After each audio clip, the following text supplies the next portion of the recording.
तो ये कैसा धर्म है भाई? जो केवल अल्लाह को माने और कुरान पे माने वो तो अच्छा, जो ना माने उसको तुम गर्दन काटने को कहते हो। कातिलुल लजीना ला युमिनूना बिल्लाहि वला बिल यौमिल आखिरी वला युहर्रिमूना मा हर्रमल्लाहु व रसूलुहु वला यदीनूना दीनल हक मिनल लजीना उतुल किताबा। ये कुरान में ऐसा कह रहे हैं। तो ये कैसे धर्म होगा कि अगर मेरे अल्लाह ताला पर तुम नहीं मानते, यदि मेरे कुरान पे नहीं मानते, मेरे मोहम्मद साहब पे नहीं मानते, तो मैं तुम्हारी हत्या कर दूंगा। ये धर्म है? ये मार काट का धंधा है, ये धर्म नहीं हो सकता। सनातन धर्म क्या कहता है? सर्वे भवन्तु सुखिनः सर्वे सन्तु निरामया सर्वे भद्राणि पश्यन्तु मा कश्चित् दुःख भाग् भवेत् अयम निजः परो वैति गणनाम लघु चेतसाम उदार चरितानाम तु वसुधैव कुटुम्बकम संगच्छध्वम संवदध्वम संवो मनांसि जानताम देवा भागम यथा पूर्वे संजानानाम उपासते। आओ मिल करके रहो, एक ध्वज के नीचे रहो। ये प्रेम है, ये अपनत्व है, ये सौहार्द है, ये ममता है, ये करुणा है, ये दया है, ये धर्म है। आज हम जिस विषय में बात करने वाले हैं उसमें हम आपको बताएंगे कि किस प्रकार से उसी एक अल्लाह के मुंह से अलग अलग बातें भी निकली, और वो भी 500-600 साल के अंतराल में ही निकली। यानी कि उसने जो पूर्व में कहा था वो कुरान में नहीं बताया, बल्कि उसका कुछ उल्टा बताया है।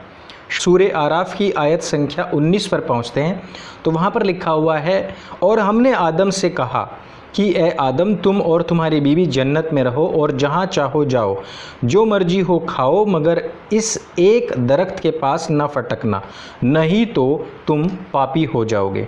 आगे कहते हैं, कहा कि तुम मियाँ बीबी और शैतान तीनों जन्नत से नीचे उतर जाओ, तुम में एक का एक दुश्मन है और तुमको एक ख़ास वक्त तक ज़मीन पर रहना होगा और एक वक्त तक बरतना होगा। इसमें आते हैं हम, ये मिलता है हमको कुरान आराफ रकू 2 आयत संख्या 24 में। अब अगर हम पूर्व की पुस्तकों में देखते हैं जिसमें कि मुसलमान ये दावा कर रहे हैं कि सेम टू सेम दोनों पुस्तकें एक ही होनी चाहिए क्योंकि एक ही अल्लाह के मुंह से निकली हैं।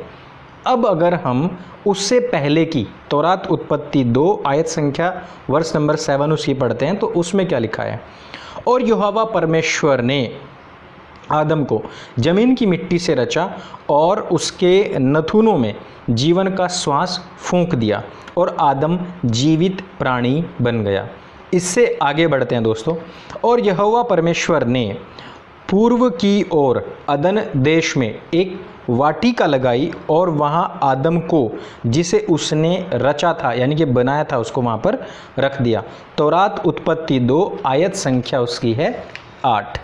अब कुरान में तौरात का क्या विरोध हो रहा है उसको देखते हैं।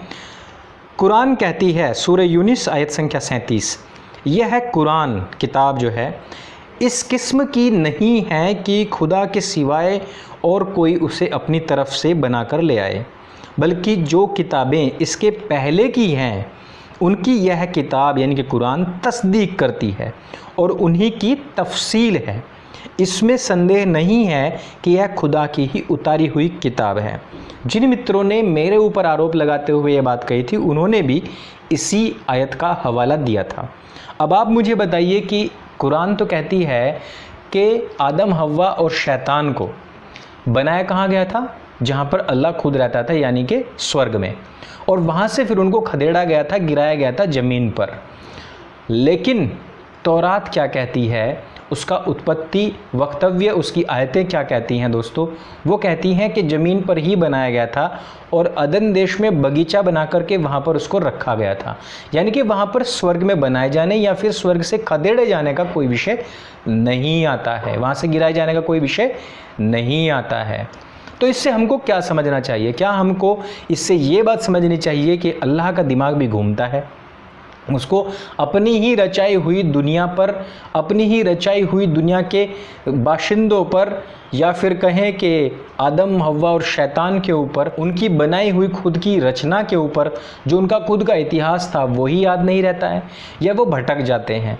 या फिर हम ये समझें कि ये जो बाद में आई हुई किताब है जिसको हम कहते हैं किताब हवा हवाई, इसको अपने मन से रचा गया है किसी ऐसे व्यक्ति के द्वारा जिसने कहीं पर कुछ बातें सुनी, उसमें से कुछ याद रही और वो कुछ भूल गया।